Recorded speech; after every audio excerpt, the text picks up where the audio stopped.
So hello everyone, a very warm welcome to each one of you, each and every one of you. Okay, so it's the day 6, and today we're gonna complete our parliament in the part 2 of this polity lecture series. Okay, so कल हम लोगों ने कहाँ तक का पढ़ा था? आपका हम लोगों ने मोशंस पढ़ लिए थे, ठीक हो गया? उससे पहले बाकी हमने लोकसभा राज्यसभा की कंपोजिशंस पढ़ ली थी, लोकसभा और राज्यसभा की कंपोजिशंस पढ़ ली थी हमने। उसके बाद हमने इनके लीडर्स देख लिए थे, ठीक हो गया। नाउ आज हम जो पढ़ेंगे उसके लिए हम सीधे बढ़ते हैं अपने टॉपिक पे। आज जो हमारा टॉपिक होगा वो होगा आपका पहला मनी बिल। देखो ये मैंने आपको पहले समझा रखा था। मनी बिल आर्टिकल नंबर कितने पे? 110 पे क्या है मेंशन है, ठीक है।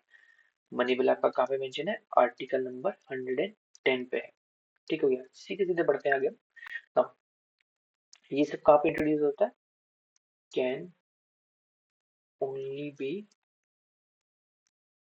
इंट्रोड्यूस्ड इन लोकसभा, और ये किससे? प्रायर रिकमेंडेशन ऑफ प्रेसिडेंट जी, ठीक हो गया। प्रेसिडेंट जी की प्रायर रिकमेंडेशन पे ये आता है, ठीक है। नाउ मैंने कल आपको एक और चीज बताई थी कि स्पीकर डिसाइड करता है क्या कि कोई बिल मनी बिल है या नहीं है, ठीक हो गया। ये चीज मैंने क्या बताई थी आपको? परसों बताई थी। नेक्स्ट स्पीकर की बात होगी। अगला, इसको सिर्फ एक मिनिस्टर इंट्रोड्यूस करता है, ओनली बाय मिनिस्टर। इसका क्या होता है? इंट्रोडक्शन होता है, ठीक हो गया। सिर्फ मिनिस्टर इनको इंट्रोड्यूस करता है। एक और पॉइंट था, ओनली 14 डेज की क्या होती है? लिमिटेशन होती है। किस चीज के ऊपर? लिमिटेशन फॉर राज्य सभा। देखो क्या होगा, राज्यसभा अगर इसको 14 डेज में कोई आंसर नहीं देता है तो ये ऑटोमेटिकली क्या हो जाएगा? ऑटोमेटिकली यस बोल दिया जाएगा। और राज्यसभा ने इसमें क्या दी? अगर मान के चलो उन्होंने अपनी कुछ राय दी, इसको हम क्या बोलेंगे? थॉट्स लिखते थे यहाँ पे, ठीक है। थॉट्स दिए या इसमें कुछ अमेंडमेंट दिए, अमेंडमेंट्स दिए, तो लोकसभा के पास क्या है? पूरा हक है कि वो इसको माने या ना माने, या तो मान ले या ना माने। ये इनके ऊपर क्या ना, लोकसभा के पास पूरा राइट है, ठीक है। ऑटोमेटिकली यस हो जाएगा। और एक और पॉइंट यहाँ पे, राज्यसभा के पास क्या है? कोई पावर नहीं है इसको रिजेक्ट करने की, रिजेक्ट करने की या अमेंडमेंट करने की, ठीक है, या अमेंडमेंट करने की। भैया राय दे सकते हैं, उनकी राय का ये कुछ करे ना करे ये कोई डिपेंड नहीं करता, ठीक है ना। यहाँ तक हमने क्या मनी बिल के बारे में पढ़ लिया। मनी बिल किसमें है मेंशन? आपका आर्टिकल नंबर 110 में मेंशन है। सबसे पहले इसको लोकसभा में इंट्रोड्यूस किया जाता है, ना कि राज्यसभा में। सेकंड, इसको स्पीकर डिसाइड करता है कि कोई बिल मनी बिल है या नहीं है, इसको सब मिनिस्टर ही इंट्रोड्यूस करता है। थर्ड, हमने क्या पढ़ा कि 14 डेज की लिमिटेशन होती है राज्यसभा पे, और ये bill prior recommendation of president ji के कहने पे ही इंट्रोड्यूस होता है। प्रायर रिकमेंडेशन का मतलब क्या है यार? कि बाद में जो प्रेसिडेंट जी एसेंट देंगे ना आपको कि मतलब इस बिल को मुझे यस या नो में साइन करना है ही नहीं करना, तो ज्यादातर प्रायर रिकमेंडेशन ऑफ बिल्स में प्रेसिडेंट जी हमेशा साइन करते हैं, ठीक है ना। फाइनेंस हमने क्या बोला? मनी बिल पढ़ लिया। ना हम पढ़ेंगे financial bill. Financial bills, financial bill, okay. हम ये पढ़ेंगे अब फाइनेंशियल बिल 1। अभी 1 क्यों बोला मैं बताऊं, क्योंकि फाइनेंशियल बिल 2 भी होता है। फाइनेंशियल बिल 1 ये आपका आर्टिकल नंबर 117 में मेंशन है। ये भी क्या होता है? ओनली इन लोकसभा में इसका इंट्रोडक्शन होता है, ठीक हो गया। Next, recommendation of president ji, इसमें भी होता है रिकमेंडेशन, ऑन लिख लेते हैं, on recommendation of president ji, president, okay. Now next, देखो ये either amended slash rejected by Rajya Sabha. Rajya Sabha के बाद इसके लिए पावर होती है कि इसको क्या कर सकती है, अमेंड कर सकती है या रिजेक्ट कर सकती है। ठीक है, इस पॉइंट को याद रखना। मनी बिल में नहीं होती, फाइनेंस बिल में पावर होती है। आप लोग कंफ्यूज ना हो जाए, इसीलिए टर्मिनोलॉजीज को मैं एक एक को लिखा रहा हूँ जरूर। ठीक है, वहीं पे बात कर लेते हैं आपके फाइनेंस बिल 2 की बात कर लेते हैं। ठीक है, ये भी पूछा जाता है कभी कभी। ये ईदर हाउस में इंट्रोड्यूस हो जाता है। ईदर आपके हाउस में क्या होता है, इंट्रोड्यूस हो जाता है। ठीक हो गया। नेक्स्ट, इसका जो लेजिस्लेचर वर्क होता है ना, लेजिस्लेचर वर्क मतलब जो ऑर्डिनरी बिल में हम काम करते हैं, सेम इसमें भी वही काम करते हैं। ठीक है, कैसे इंट्रोड्यूस होता है, कैसे पास होता है, कैसे डिस्कशन होता है, कैसे साइन होता है, ये सारे के सारे इसी में होते हैं। ठीक है ना, इसमें ज्यादा टाइम वेस्ट नहीं करना हमें। नेक्स्ट हम बढ़ते हैं joint sitting. Joint sitting of to houses. ये मैंने आपको बता रखा था कितनी बार मिले थे, कितनी बार फेल हो गए। 4 बार मिले थे, 3 बार पास हुआ, 1 बार फेल हुआ। वुमन रिजर्वेशन बिल जो हुआ था हमारा, वो फेल हो गया था। क्यों? क्योंकि उसमें क्या होता है, साइन नहीं हुए थे प्रेसिडेंट जी के, या वो बिल भी डिस्कशन पे नहीं गया था। जॉइंट सेटिंग में भी कोई सोल्यूशन नहीं निकला था उसका।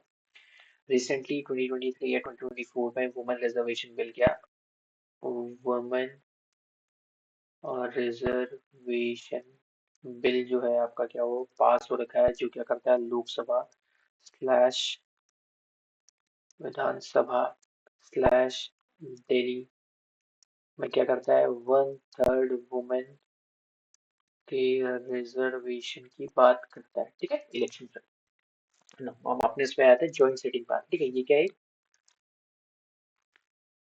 जनरल डिस्कशन था जो हम लोगों ने पुरानी वीडियोस में पढ़ा है। ठीक है ना, जॉइंट सेटिंग को बुलाता कौन है, समन्ड बोलते हैं उसको, समन्ड बाय आपके प्रेसिडेंट जी।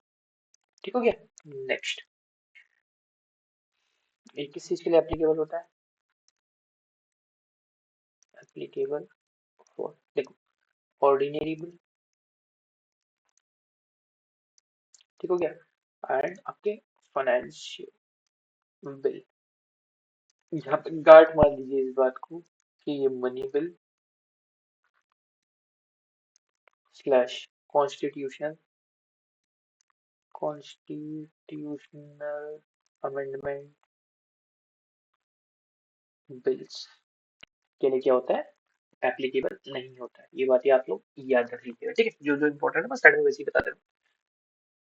इस सिटिंग को प्रिसाइड कौन करता है आपका, presided bye speaker of Lok Sabha, speaker of Lok Sabha. ठीक हो गया, ये हमने पहले बताया था। इनके पास क्या था, डिसाइडिंग डिसाइडिंग वोट होता है, जिसे कास्टिंग वोट भी बोलते हैं। ठीक है ना, कोरम क्या होगा, लोकसभा प्लस राज्यसभा का 1/10। लोकसभा 545, राज्यसभा 245, 543 होता है वैसे। ठीक हो गया ना, 543 एंड देन उसको आप कैलकुलेट कर सकते हो, ज्यादा कोई बड़ी प्रॉब्लम नहीं होगी इसमें। 500 एंड सॉरी, दोनों के दोनों को ऐड करके आप कोड डिसाइड कर सकते हो। मैंने पहली वीडियो में जो आपको बता रखा है। ठीक है, चलो यार बता ही देते हैं। 545 प्लस आपका 245, इनको ऐड करने का 45 90 होता है। 5 और 2 7, 790 हो गया आपका, और इसका 1/10। तो आपका 79 मेंबर्स क्या होना चाहिए इस मीटिंग में, प्रेजेंट होने चाहिए। ठीक हो गया, जब तक 79 प्रेजेंट नहीं होंगे तब तक ये मीटिंग क्या होगी, नहीं हो पाएगी। और कब तक बुलाएगी, कितनी बार बुलाएगी, ये ज्यादा चीज आप लोगों को जानने की जरूरत नहीं है। वैसे अभी तक का क्या है, 3 बार ही बुलाएगी है। ठीक है ना, 3 या 4 बार, 4 बार बुलाएगी, मैंने रिसेंट आपको वीडियो में बताया था। अब बात करते हैं आपके budget in parliament. Budget in parliament ये कौन सा आर्टिकल में बताया जाता है, आर्टिकल नंबर 112 में। वैसे बजट जो है ना, आपके कॉन्स्टिट्यूशन में मेंशन नहीं है। कॉन्स्टिट्यूशन में जो वर्ड मेंशन है वो है आपका एनुअल फाइनेंशियल स्टेटमेंट ये वर्ड आप क्या है ध्यान रखिएगा, कभी कभी ना डायरेक्टली पूछा जाता है, एक दो एग्जाम में पूछा भी गया है, ठीक है। Which word is not mention in the constitution. तो आप लोग कंफ्यूज हो गए यार, बजट तो डायरेक्टली गवर्नमेंट हर साल निकालती है, ठीक हो गया। तो इस वजह से कंफ्यूज नहीं होना। नेक्स्ट, 1924 में हमने क्या कर दिया था, रेलवे बजट को क्या कर दिया था, सेपरेट कर दिया था। रेलवे बजट को हमने क्या कर दिया था आपका, सेपरेट कर दिया था। और ये कौन सी कमेटी की रिकमेंडेशन थी, ये आपकी रिकमेंडेशन ऑफ एक्वर्ट कमेटी, एक्वर्ट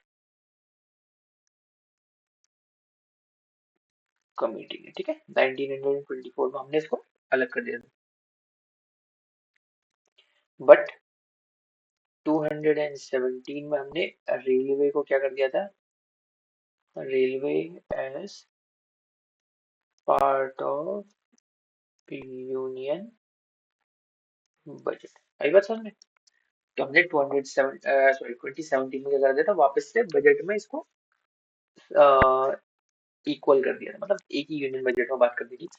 नाउ अब हम बात करेंगे किसकी, आपकी फंड्स की बात करेंगे। ये मैंने आपको बता रखा था कि हमारे मेनली क्या होता है, दो फंड्स होते हैं। एक क्या होता है, कंसोलिडेटेड फंड ऑफ इंडिया, जिसको हम मेंशन करते हैं आर्टिकल नंबर 266 में, ठीक है। एक होता है हमारा क्या, contingency, contingency fund of India, जो आर्टिकल नंबर 267 में मेंशन है, ठीक है।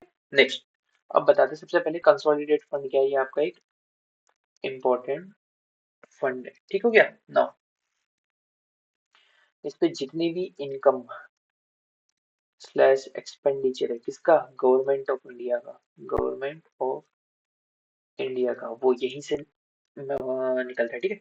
डेबिट एंड क्रेडिट का सारा पैसा यहीं आता है, डेबिट एंड क्रेडिट का, ठीक हो गया। नेक्स्ट, इसमें से क्या दिया जाता है आपका, लोन दिया जाता है, लोन गिवन फ्रॉम इट, ठीक है। इसमें क्या होता है, इंटरेस्ट भी इसी में आता है या इसी से चुकाते हैं, ठीक हो गया। नेक्स्ट, लीगल पेमेंट सारी इसी से जाती है, आपकी लीगल पेमेंट इसी से जाती है। नो, इसको जनरली हम एक ऑप्शन में बोल देते हैं, गवर्नमेंट मनी बोल देते हैं, गवर्नमेंट मनी बोलते हैं। और इसमें से जो हम पैसा निकालते हैं ना, वो निकाला जाता है अप्रोप्रिएशन बिल से। अभी बात करेंगे अप्रोप्रिएशन बिल क्या होता है, ठीक है। बस अभी ये वर्ड को आप लोग समझ लीजिए, वरना आप कंफ्यूज हो जाओगे। नाउ कंटीजेंसी फंड की बात करें तो ये क्या होता है, इमरजेंसी अकाउंट होता है। क्या होता है आपका, इमरजेंसी अकाउंट होता है, ठीक हो गया। नेक्स्ट, 1950 में एक एक्ट से इसको फॉर्म किया गया था, ठीक हो गया। ये पॉइंट आप लोग याद रखिए। गवर्नमेंट इसमें से पैसा कब लेती है, government take money if required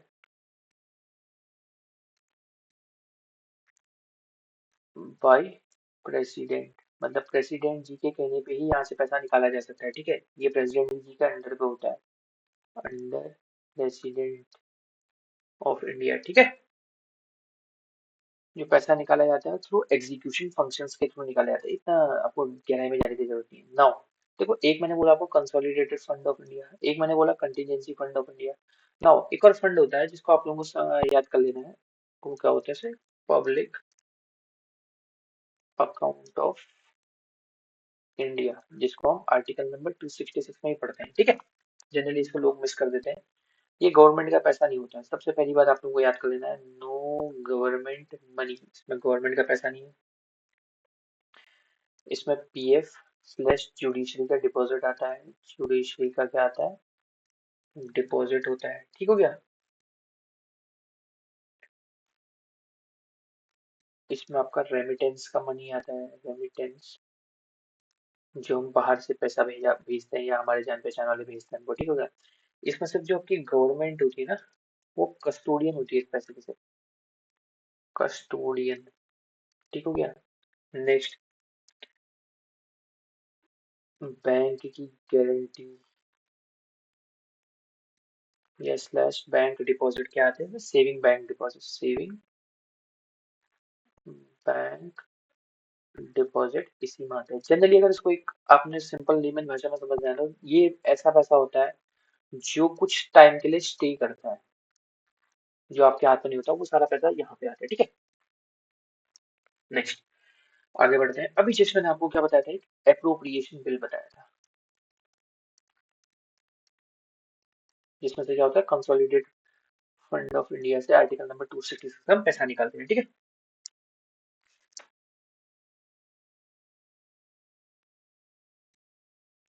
देखो, बोलता क्या बोला था आपका, कंसोलिडेटेड फंड ऑफ इंडिया से उसमें क्या करते हैं, पैसे को क्या करते हैं हम, मनी को बाहर निकालते हैं, ठीक है। कंसोलिडेटेड फंड ऑफ इंडिया से मनी को बाहर निकालते हैं। सेकंड, इसमें क्या बोलते हैं हम, इसमें एक फॉर्मल परमिशन होती है, क्या होती है, फॉर्मल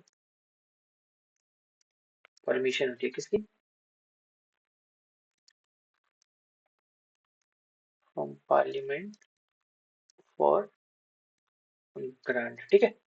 कोई अमेंडमेंट की जरूरत नहीं होती है, नो अमेंडमेंट्स, ये आप लोगों को याद रखना है, ठीक है। नेक्स्ट, एक और वर्ड है आपका, वोट ऑन अकाउंट, ठीक है। वोट ऑन अकाउंट क्या होता है, देखो, जब मैंने आपको कल तीन चीज बताई थी, क्या बताई थी आपकी, एक होता है बजट सेशन, एक होता है आपका मॉनसून सेशन, और एक होता है आपका विंटर सेशन। बजट सेशन में जब डिले आ जाता है, क्या आता है आपका, जब डिले आ जाता है और गवर्नमेंट के पास क्या नहीं होता, पैसा नहीं होता, गवर्नमेंट इज ऑफ मनी, तब वोट ऑन अकाउंट के जरिए, क्या, तब वोट ऑन अकाउंट के जरिए 2 मंथ में, सिर्फ 2 मंथ के लिए, जनरली 2 मंथ के लिए लिया जाता है, जनरली 2 मंथ्स के लिए पैसा लिया जाता है, ठीक है। 2 मंथ के लिए मनी को विड्रॉल किया जाता है, मनी को विथड्रॉल किया जाता है, समझ रहे हो वोट ऑन अकाउंट क्या है। चलो, यहाँ तक का चीज अगर आप लोगों को समझ में आ गई तो थोड़ा सा आगे बढ़ते हैं और समझते हैं किस चीज को, एक बढ़िया टॉपिक को, जिसको हम बोलते हैं पार्लियामेंट्री कमिटीज। पार्लियामेंट्री आपकी कमिटी, COMM ITT ठीक है। ये मैंने आपको पहले ही बताया था, स्पेलिंग्स भी आती है, ठीक है। देखो, इन चीज को मैंने आपको परसों वाली वीडियो में बताया था कि दो चीजों में बाइफरकेट करते हैं, एक होती है आपकी एडहॉक कमिटीज,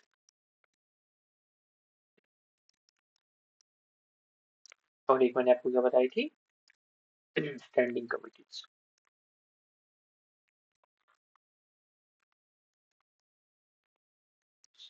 स्टैंडिंग कमिटीज, देखो जो एडहॉक कमिटीज होती है, मैंने आपको क्या बताई थी, ये होती है आपकी टेम्परेरी, ठीक हो गया। नेक्स्ट, किस चीज के लिए होती है, ये पार्लियामेंट के टास्क को हेल्प करने के लिए बनाई जाती है, ठीक है। दो तरीके की होती है, एक होती है आपकी इंक्वायरी कमेटी, इसके अंदर इंक्वायरी कमेटी, और दूसरी क्या होती है आपकी एडवाइजरी कमेटी,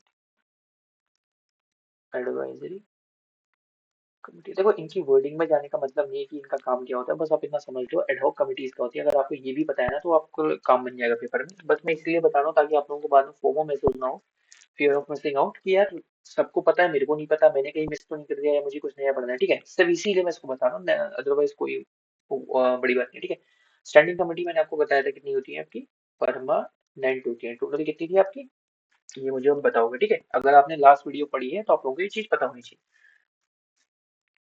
ये आपके हर साल ईयरली बेसिस पे क्या होता है, बनाई जाती है, ठीक है, पीरियोडिकली कॉन्स्टिट्यूट की जाती है, कॉन्स्टिट्यूट की जाती है ईयरली बेसिस पे, ठीक है। ये आपकी 6 कैटेगरीज में डिवाइड होती है, 6 कैटेगरीज में सोचा जाता है, डिवाइड किया जाता है, ठीक है। जो इम्पोर्टेंट कमिटी है इसमें, इम्पोर्टेंट आपकी कमेटी है वो है आपकी फाइनेंशियल कमेटी। ठीक हो गया, ये आप लोगों को ध्यान रखना है, ये बहुत जरूरी है। तो फाइनेंशियल कमेटी के अंदर मैं क्या क्या ला सकता हूँ? Public account committee. ठीक हो गया। नेक्स्ट में क्या लिखता हूँ उसमें? Estimate committee. और थर्ड हम लास्ट लेकर गए committee on public undertaking. Committee on public undertaking. ठीक है। पब्लिक अकाउंट कमेटी में क्या होता है? इसका जो चेयरमैन होता है वो कौन होता है? अपोजिशन पार्टी का या तो लीडर होगा या क्या होगा? मेंबर होगा। ठीक है। इसका चेयरमैन कौन होता है? और रूलिंग पार्टी का मेंबर होता है। ठीक है ना। आगे बढ़ते हैं। हमने अभी क्या पढ़ा? Public account committee. Public account committee. ठीक हो गया ना। पब्लिक अकाउंट कमेटी सबसे पहले 1921 में क्या की थी? सेटअप करी थी। किसके द्वारा? 1919 मोंटेग्यू चेम्सफोर्ड रिफॉर्म के द्वारा। ठीक है। 19 के एक्ट के द्वारा। ठीक हो गया। नेक्स्ट, इसमें क्या होता है? आपके 22 मेंबर्स होते हैं। 22 मेंबर्स होते हैं। और ये किससे? 15 आपके लोकसभा से और आपके कितने बचे? कितने? 7 बचे वो आपके राज्यसभा से। ठीक है। इसका जो चेयरमैन होता है, मैंने अभी बताया आपका, चेयरमैन होता है वो अपोजिशन पार्टी से होता है। अपोजिशन पार्टी से होता है। इसमें कोई इसका मिनिस्टर कोई नहीं मेंबर नहीं होता। ठीक है। मिनिस्टर कहते हैं can not be part of it. Minister can't be part of it. ठीक है क्या? नेक्स्ट, ये क्या करता है ना आपके, जो कैग होता है, CAG controller and auditor general of India, article number 148 में मेंशन है, ये भी यूनियन का पार्ट है। कैग की रिपोर्ट को क्या करते हैं ये लोग? एनालाइज करते हैं। रिपोर्ट को क्या करते हैं आपके? एनालाइज। देखो, जो कैग की रिपोर्ट है ना, एनालाइज, देखो मैं अभी इसीलिए इंपॉर्टेंट इसलिए फोकस कर रहा हूँ क्योंकि अभी ये न्यूज में है। क्यों? क्योंकि आपके जो सोलर पावर या वाटर या स्किल इंडिया, स्किल इंडिया, ये जो तीन वर्ड्स मैंने आपको बोले ना, ये तीन कीवर्ड्स हैं जिनसे रिलेटेड कैग ने अपनी रिपोर्ट बनाई है। और इस रिपोर्ट में दिखाया गया है कि कितने हजारों करोड़ रुपए का क्या करा गया है?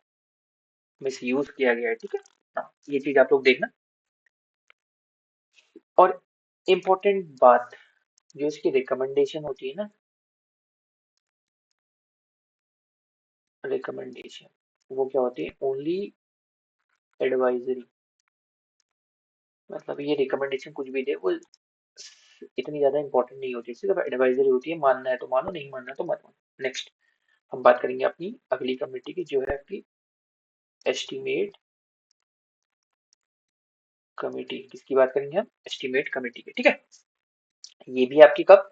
1920 में क्या हुई थी? सेटअप हुई थी। 1921 में क्या हुई थी? आपकी सेटअप हुई थी।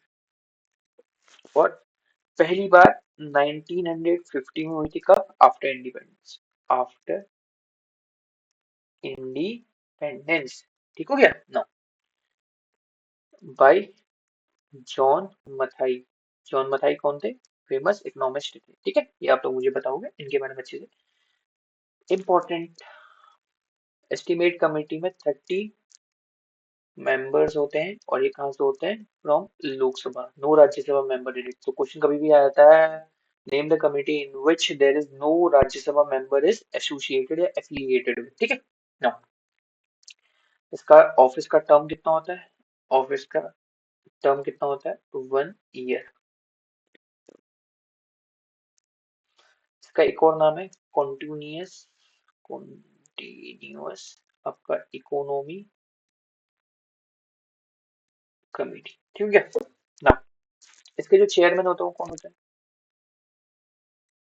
चेयरमैन होते हैं आपके रूलिंग पार्टी के मेंबर्स। ठीक हो गया। रूलिंग पार्टी के मेंबर्स लेने हैं आप लोगों को अच्छे से इजी समझ में आएगा। देखो नाउ, देखो जो एस्टीमेट कमेटी होती है ना, इसका काम क्या होता है देखो समझते जाना, मैं छोटे छोटे कीवर्ड्स में कमिटी, डबल टी, ठीक है। एस्टिमेट कमिटी के कुछ काम बताता हूँ देखो। ये क्या करती है आपकी, बजट के क्या करती है, एस्टिमेट को क्या करती है, एग्जामिन करती है। और वैल्यूएबल पैसे बचाने के क्या करती है, काम करती है, ठीक है। वैल्यूएबल पॉइंट्स देती है, वैल्यूएबल पॉइंट्स देती है जिससे क्या होता है, मनी आपका सेव हो जाए, मनी आपका क्या हो जाए, सेव हो जाए। नेक्स्ट ये क्या करती है, अल्टरनेट पॉलिसी सजेस्ट करती है, अल्टरनेट पॉलिसी आपको क्या करती है, सजेस्ट करती है। वही मेन एम है कि पैसा बचाना है, ठीक है। नेक्स्ट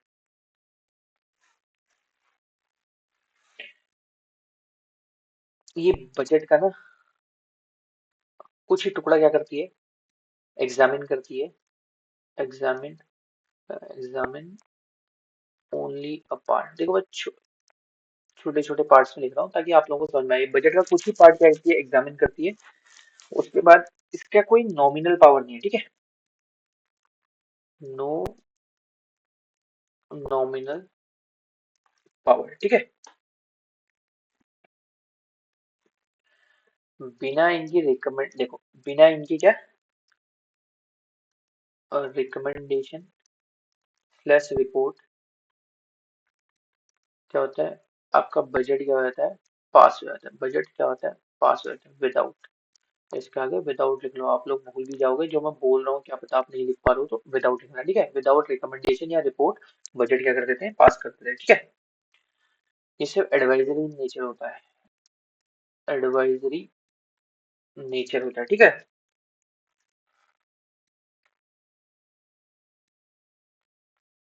देखो ये कैट की हेल्प नहीं मांग सकते, फर्स्ट ऑफ ऑल आप लोगों को ये बात रखना है, कैट की हेल्प इनको अलाउड नहीं होती, अलाउ हेल्प नहीं होती, बट एक एमिनेंट पर्सन, एमिनेंट पर्सन की इनको हेल्प मिल सकती है जो उस फील्ड से क्या है, रिलेटेड है, ठीक है।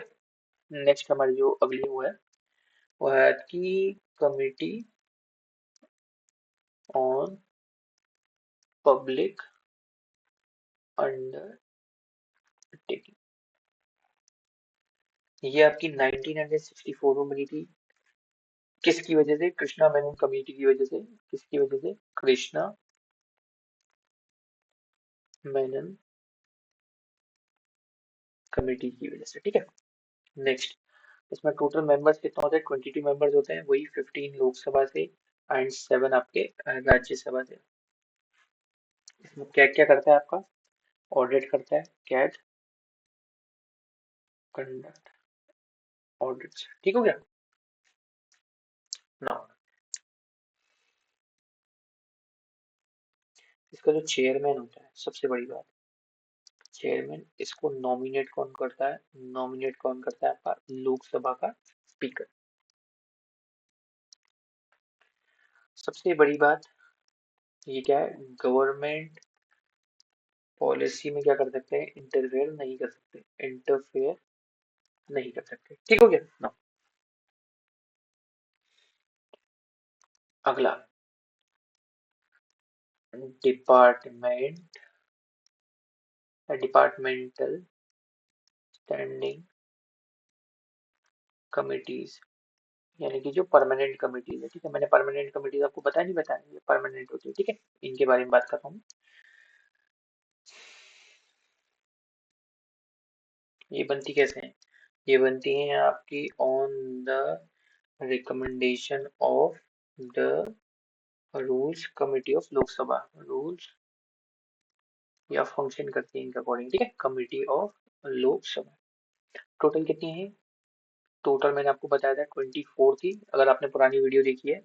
8 आपकी सॉरी राज्यसभा से एंड आपकी 16 कहाँ की, लोकसभा की। जनरली इसमें कितना होते हैं आपके, 31 मेंबर्स होते हैं, जिसमें से क्या होते हैं आपके 21 लोकसभा से और आपके 10 क्या होंगे, राज्यसभा से। इनके कुछ एग्जाम्पल अगर मैं आपको दूं तो वो हो गया आपका रेलवे, आपका coal and steel, coal and steel, आपका डिफेंस, आपका एनर्जी एंड सो ऑन, ठीक है। ये इन सबको आपको पढ़ने की जरूरत नहीं है, जो मैंने अभी आप लोगों को पढ़ाया वो इम्पोर्टेंट था, ठीक है। यहाँ तक का आपका जो पार्लियामेंट है ना,